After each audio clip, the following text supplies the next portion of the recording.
तो बड़ी बहस कर रहे हैं हम फ्रांस को लेकर। दुनिया भर में हंगामा हो गया। फ्रांस में दो बार आतंकवादी हमला हुआ, आज ऑस्ट्रिया में भी आतंकवादी हमला हुआ। इस सब के पीछे इस्लामिक कट्टरपंथी जिम्मेदार हैं, जो क्या इस्लाम को पूरी दुनिया पर थोपना चाहते हैं? यह भी सबसे बड़ा सवाल है। जिन्होंने शरण दी उनके खिलाफ ही आतंकी हमला, यह कैसी इंसानियत है, यह कैसी मानवता है? इसी पर हम सवाल कर रहे हैं। इसी बीच चाइना ने आज जानबूझकर प्रॉफेट मोहम्मद के कार्टून को सीसीटीवी पर दिखाया है, लेकिन ये तमाम मुस्लिम बुद्धिजीवी, मुस्लिम चिंतक, चूंकि जानते हैं चाइना अमेरिका की खिलाफत की बात करेगा, तो ये चुपचाप है इस पूरे के पूरे मसले पर। मैं सीधे चलता हूं, सबसे पहले रोहित शर्मा, मेरे दर्शक जुड़ गए हरिद्वार से, उनके पास चलता हूं। मेरे साथ इस वक्त वकार भट्टी साहब जुड़े हुए हैं, मसूद भाई जुड़े हुए हैं, इसके अलावा मेरे साथ अमित मालवीय जी है, भारतीय जनता पार्टी के राष्ट्रीय प्रवक्ता जनरल के सिन्हा है, जाने माने रक्षा विशेषज्ञ, और अवनीजेश अवस्थी, एक पॉलिटिकल चिंतक और विचारक।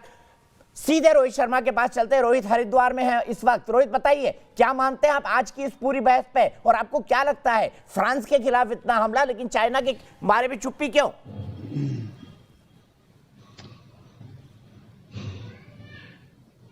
हाँ सर, इसमें सर चंद चीज़ें हैं।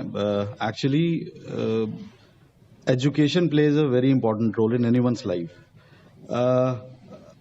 रिलीजियस, कोई भी रिलीजन हो, वो हमें एटलीस्ट वायलेंस नहीं सिखाता है अपार्ट फ्रॉम।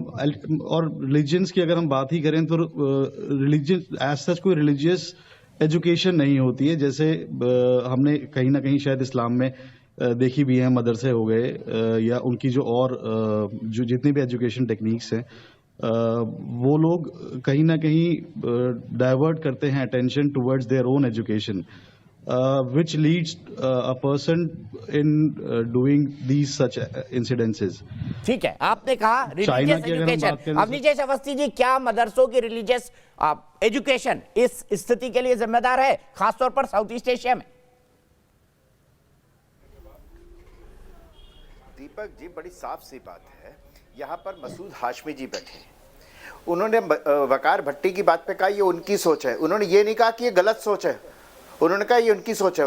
और हाशमी साहब, आप तो शायद चाई चौक के आसपास के हैं, आप आज औरंगजेब, जहांगीर और शाहजहां से अपने आप को जोड़ते हैं। आप गुरुद्वारा सीसगंज साहब गए हैं कभी? वहां के जब सामने से गुजरते हैं आप, तो आपको क्या याद आता है? उस औरंगजेब को जिसने सिख धर्म के 9वें गुरु का सर उतार दिया था। आपको खुद पर नहीं लगता कि मैं किसका नाम ले रहा हूं? मैं जहांगीर ने गुरु अर्जुन देव जी के साथ क्या किया था? गुरु गोविंद सिंह जी के छोटे छोटे साहबजादों को जिंदा दीवार में चिनवा दिया था। और आप उस औरंगजेब से जोड़ते हैं अपने आप को, और बड़े अपने आप को लिबरल कहते हैं, उदारवादी कहते हैं। अरे आप भारत की संस्कृति से जोड़िए ना अपने आप को। भारत के हर मेरी बात आप नहीं, इसमें आप क्या कर रहे हैं? जो मैंने कहा है तो गलत नहीं। अरे मैं आपसे बात कर रहा हूँ, मैं आपसे ही बात कर सकता हूँ, क्योंकि मैं आपसे बात कर रहा हूँ, मैं आपको जवाब दे रहा हूँ। आपने मेरी बात नहीं सुनी। मैंने ये कहा था कि औरंगजेब हो या कोई भी मुगल शासक हो, वो सिर्फ एक शासक थे, शासक। सर, तो आज नरेंद्र मोदी शासक है, मसूद हाशमी साहब फंस गए तो चिल्लाए। जैसे नरेंद्र मोदी शासक है, आपने कहा जैसे नरेंद्र मोदी शासक है, आपने कहा औरंगजेब भी वैसे ही शासक था जैसे नरेंद्र मोदी शासक है। नरेंद्र मोदी को भारत की जनता ने चुना है, भारत की जनता ने चुना है नरेंद्र मोदी को। एक शासक अपना शासन चलाने के लिए सब कुछ करता है। एक शासक ने अपना शासन चलाने के लिए, तो शासन चलाने के लिए, शासन चलाने के लिए औरंगजेब बहुत बढ़िया, बहुत बढ़िया औरंगजेब तेग बहादुर जी का शीश उतारने के लिए। अगर आप समझते हो कि नरेंद्र मोदी एक हिंदू है, नरेंद्र मोदी को हत्यारा कहते हो, नरेंद्र मोदी को हत्यारा क्यों कहते हो? फिर वो सिर्फ एक शासक है, नरेंद्र मोदी को हत्यारा क्यों कहते हो? के तौर पे ही देखो, नरेंद्र मोदी को हत्यारा क्यों कहते हो? वो जो भी करेगा अपनी राजनीति के लिए सही होगा ना? नरेंद्र मोदी हत्या करेगा, सही होगा? बिल्कुल बिल्कुल सही होगा ना? ठीक कर रहे हो क्या? बिल्कुल सही होगा ना? यही मैं कह रहा हूँ। औरंगजेब की तरह तारीफ करोगे? बिल्कुल बिल्कुल क्या? बिल्कुल, मैं औरंगजेब की तारीफ नहीं कर रहा, ने चुना है। मैं नरेंद्र मोदी को भी बुरा नहीं कह हत्यारा था, रहा। मैं तो कह रहा हूँ आतंकवादी कि था, शासक तो शासक होता है, मैं आपसे हाथ जोड़ करके कह रहा हूँ, बर्बर हाथ होता जोड़ है, करके कह रहा खूनी हूं, होता अपने है, आप को चोर औरंगजेब होता से है, मत जोड़ो। जो सारी अपने खूबियां आप को मौजूद है रसखान नरेंद्र क्यों मोदी के 800 अंदर। साल की बात कर रहे थे आप मसूद आजमी? रसखान जो अब कहता था, एक्सपोज हो गए तो बारिश हो फंस तो गए। वही रसखान क्यों कहता 800 था, साल की बात कर रहे थे? गाँव के क्यों द्वार है। छाती पीट रहे थे औरंगजेब और बाबर के नाम पर? मुझे घुमाने क्यों की कोशिश छाती मत पीट रहे थे करो। औरंगजेब और बाबर के नाम मुझे पर? घुमाने अब फंस की गए ना कोशिश 800 मत साल करो। पे?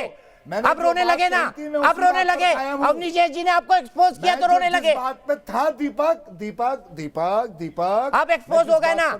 औरंगजेब आपका चचा, बाबर आपका मामा, जहांगीर आपका फूफा। अकबर औरंगजेब। को, बाबर को, इन तमाम लोगों को शासक मानता हूं जिस तरह नरेंद्र मोदी जी शासक हैं। और एक शासक, अरे कैसा खूनी होता शासक है, था वो? दरिंदा सर वो होता है, आक्रांता जालिम होता है, था, वो और चोर आक्रांता होता था, है। विदेश से जिसने आकर उसने लाखों आक्रमण लोगों का किया कत्ल था। किया। नरेंद्र मोदी 21वीं आपको मालूम सदी है? में 2020 सवा मन में जनेऊ, भारत की जनता सवा द्वारा मन चुने जनेऊ गए उतार करके प्रधानमंत्री रोटी है। खाता था हंस रहे वो। हैं अब आप, एक्सपोज हो गए तो खिलखिला रहे हैं अपनी जेब छिपाने के लिए। अमित मालवीय जी, कैसा कंपैरिजन है इन लोगों का? कैसा कंपैरिजन है इन लोगों का? इन लोगों की मानसिकता को कैसे समझेंगे आप? देखिए मेरी दीपक जी, समझने को इनको ये बात समझ में नहीं आती है गुरु तेग कि बहादुर जी प्रधानमंत्री के शीश नरेंद्र उतारने वाले मोदी पे जी हंसते को हो? शर्म नहीं आती प्रधानमंत्री तुम्हें? जी को इस देश की जनता ने चुनकर प्रधानमंत्री बनाया है और औरंगजेब जैसे जो देश के शासक सिखों देख हुए लो, वो ये हंस रहा आक्रांता है ये थे। आदमी।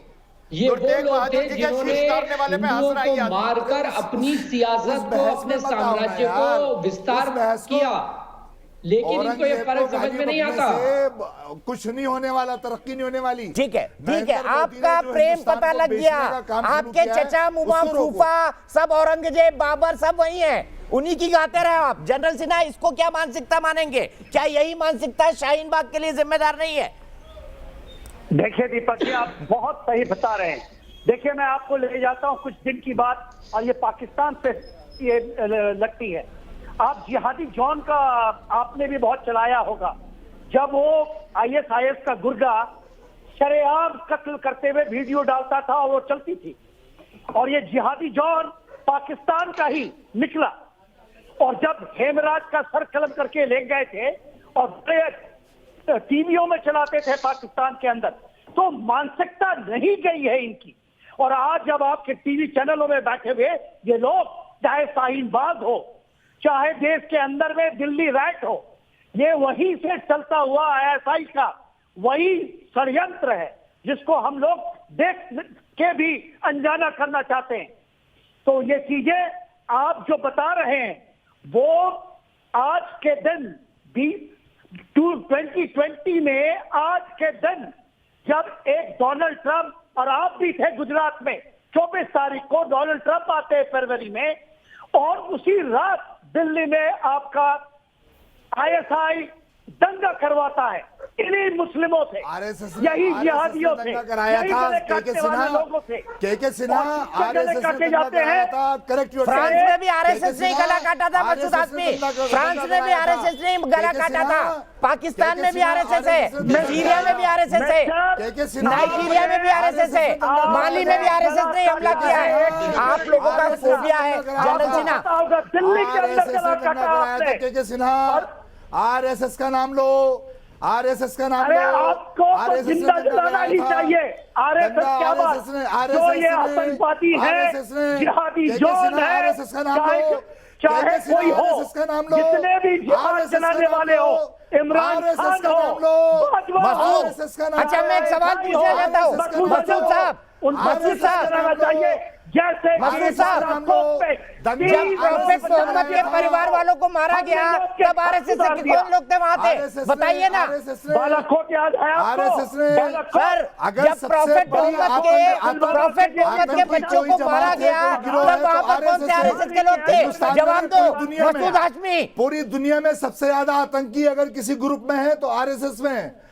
अगर आतंकी मानसिकता किसी ग्रुप में है, अमित मालवीय जी, मैं यहाँ पर आपको लाना चाहूंगा, मुझे बताइए हाल होनी चाहिए। फ्रांस में कहाँ आरएसएस से जाए गला काट रहे हैं?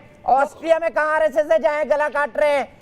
मुझे ये बताइए, आईएसआईएस के वहां पर कौन सा आरएसएस है? अफगानिस्तान में कौन सा आरएसएस है जो गला काट रहा है, जिसने कल 20 यूनिवर्सिटी के बच्चों को गोली से मार डाला? ये क्या फोबिया है इनका?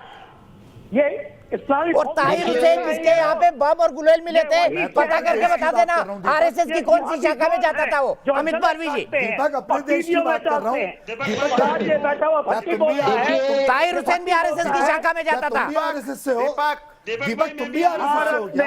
भारत में मुझे 10 सेकंड चाहिए। मैं आ रहा हूँ आपके पास अमित जी, जवाब 10 दीजिए। सेकंड चाहिए। अमित जी मैं तुरंत आ रहा हूँ अमित जी के बाद आपके पास। इनके जो तथ्यों का खोखलापन यही दिखता है कि जब इनके पास कुछ कहने को नहीं होता तो आरएसएस आरएसएस आरएसएस बोलने लगते हैं। मुझे आप एक बात बताइए, फ्रांस में एक घटना होती है और हिंदुस्तान के मुसलमान सड़क पे उतर आते हैं, आरएसएस के कहने पे उतरे क्या? और चाइना को अगर ये गाली नहीं दे रहे हैं आज, जबकि चाइना मुसलमानों को इतनी बुरी तरीके से प्रताड़ित कर रहा है, तो क्या आरएसएस के कहने पे नहीं कर रहे हैं क्या? कमलेश तिवारी की हत्या कर दी जाती है, आरएसएस के कहने पे हुआ क्या? सवाल ये उठता है कि अगर आप अपना सिर शुतुरमुर्ग की तरह जमीन में धंसा के रखेंगे तो वो दिन दूर नहीं है कि जब ये लोग, ये जो रेडिकलाइज्ड लोग हैं, ये इन्हीं लिबरल्स के, इन्हीं वामपंथियों के घरों तक पहुंच जाएंगे। और जिस दिन ऐसा होगा उस दिन इनकी आंखें खुल जाएंगी। मैं एक छोटा सा उदाहरण देना चाहता हूं। जब हिंदुस्तान आजाद हो रहा था तो ये वामपंथी थे, अलीगढ़ मुस्लिम यूनिवर्सिटी में खड़े होकर पाकिस्तान की डिमांड को सपोर्ट कर रहे थे। लेकिन जब पाकिस्तान बना तो इनमें से एक भी वामपंथी हिंदुस्तान छोड़ के पाकिस्तान नहीं गया। जो वामपंथी वहां पहुंचे वो वामपंथी नहीं रहे, और कुछ तो जो मुसलमान नहीं थे, या तो वो रहे नहीं या तो उनका धर्म परिवर्तन हो गया। तो इन वामपंथियों को ये समझना चाहिए और उन मुसलमानों को भी ये समझना चाहिए जो इन रेडिकल एलिमेंट्स को सपोर्ट करते हैं कि जिस दिन ये आग इनके घर तक पहुंच जाएगी तब ये क्या करेंगे। इसका अगर इनके पास जवाब जिस दिन आ जाएगा उस दिन ये देश के खिलाफ बोलना बंद कर देंगे, इस देश को एक समझना शुरू कर देंगे, और दुनिया में कोई भी घटना हो उसको हिंदुस्तान के मुसलमानों के साथ जोड़कर नहीं देखेंगे। हमें समझना होगा कि रेडिकल लोगों को इस्लाम से नहीं जोड़ के देखना चाहिए। देश के गद्दार तो तुम लोग हो। तो जब अनुराग ठाकुर ने बोल दिया था गद्दारों को गोली मारो तो अपने ऊपर क्यों ले लिया था? अगर गद्दार ये है तो अनुराग ठाकुर तो इनको गोली मारने को बोल रहे थे, आपने अपने पे क्यों ले लिया था? क्यों चिल्ला रहे थे मुसलमानों को गोली मारने की बात कर रहे हैं? आपके हिसाब से गद्दार तो ये है। दीपक उसका टारगेट अलग था, तुम जानते हो दीपक। आपका टारगेट अलग है, उनका टारगेट अलग था। अब मैं तो बता रहा हूँ क्या लॉजिक, कोई बात लॉजिक पे करा करो वकार भट्टी जी, आरएसएस से कोई बात लॉजिक पे करा करो, कोई बात लॉजिक पे करा करो। 9/11 जिसने किया वो भी आरएसएस के आदमी थे, 7/7 लंदन बमिंग जिसने की वो भी आरएसएस के थे, 26/11 भी आपके हिसाब से आरएसएस नहीं कराया, संसद पे आतंकवादी हमला भी आरएसएस ने करा दिया, मसूद अजहर का कोई लेना देना नहीं था, वो तो फुफेरा भाई है आपका। भट्टी साहब आपका क्या लगता है मसूद अजहर? जितने भी हमले गिनवा रहे हो जो मिस्टर दीपक, मुझे चाहता हूं, मैं चाहता हूं कि एक मिनट प्लीज मुझे बीजेपी शासन में बोलने दीजिए। मिस्टर दीपक, मैं सिर्फ ये कहना चाहता हूं, देखिए हमें करना क्या है। आज आप देखिए, अगर हिंदुओं की आपको करना क्या? आप तो चाइना से कटोरा लेके खड़े हैं, 370 वापस कर दो। आप तो कटोरा लेके खड़े हैं ना, आपके नुमाइंदे फारूक अब्दुल्ला, 370 वापस कर दो। बुलाया किस लिए आपने? बुलाया किसे? बात तो रखने दीजिए ना, बात समझिए, उसके बाद बात कीजिए, पहले बात करने दीजिए। मैं आपसे ये कहना चाहता हूँ, अगर हिंदुओं की गाय के ऊपर आस्था है तो इसी तरीके से मुसलमानों की भी आस्था है। अगर हिंदुओं की गाय के ऊपर आस्था है तो मुसलमानों की भी आस्था है। अगर गाय के ऊपर, एक जानवर के ऊपर एक इंसान को कत्ल कर दिया जाता है हिंदुस्तान में, ठीक है, जवाब ले लेते हैं विजय अवस्थी जी, जवाब देंगे और यही कमेंट होगा। 100% लोग कह रहे हैं देश की बहस के दर्शक, 95% कह रहे हैं कि दुनिया भर का मुसलमान चीन से डरता है। अब विजय अवस्थी जी गाय पर आ गए, अब ये हिंदुस्तान का औरंगजेब पैगंबर के नाम पर कितने गले कटे आज तक काउंट करके बताना। गाय को हम पूजनीय मानते हैं, गाय को पूजनीय मानते हैं। गाय का मांस खाने वाले के साथ वही हालत करना चाहिए जो इन्होंने फ्रांस के टीचर के साथ की है। वही हाल करेंगे ना फिर हम, वही हाल करेंगे ना हम। नंबर 2 बात, और ये मसूद हाशमी, आज मैं पूरे सिख समाज से कहता हूँ, मसूद हाशमी ने गुरु तेग बहादुर जी और छोटे साहबजादों के सर उतारने को जायज ठहराया है। ये संपूर्ण सिख समाज, समूचा सिख समाज इनके साथ वही हाल करे, वही हाल करे। इन्होंने कहा है कि उसने ठीक किया औरंगजेब ने नवम गुरु जी के साथ। ठीक है, मुझे यहीं पर ब्रेक लेना होगा। जनरल सिन्हा, मैं आपके चैनल के माध्यम से कहना चाहता हूँ कि सारा सिख समाज आज ये देख ले कि मसूद हाशमी ने खुलेआम कहा। कंक्लूडिंग कमेंट आपका 30 सेकंड का, इस बहस को कंक्लूड करना है। 90-95% हमारे दर्शक मानते हैं कि दुनिया भर का मुसलमान समुदाय चीन से डरता है। देखिए, ये पाकिस्तान तो सबसे पहला, उसमें 100% लोग इनसे डरते नहीं, उनके टुकड़े में पलने वाले कुत्तों की तरह तो मिलाते हैं। और पूरा पाकिस्तान, ये नहीं, पूरा मुस्लिम समुदाय चाइनीज से डरता है, टर्की डरता है, मलेशिया डरता है। जितने भी लोग हैं जो उनके टुकड़ों में पलने वाले, चाहे वो सीपैक का मामला हो, चाहे वो one belt one road initiative हो, उससे कांपते हैं ये लोग। और खास करके पाकिस्तान के 100% लोग और सत्ताधारी ISI, उसकी आर्मी। ठीक है सर, यहीं पर हम ब्रेक लेंगे आपके इसी कमेंट पर कि चीन से बहुमत वाले, हमारे बहुमत में 95% दर्शकों का कहना है देश की बहस के कि चीन से मुसलमान समुदाय डरता है। फिलहाल एक ब्रेक, लेकिन न्यूज नेशन पर खबरों का सिलसिला लगातार जारी है।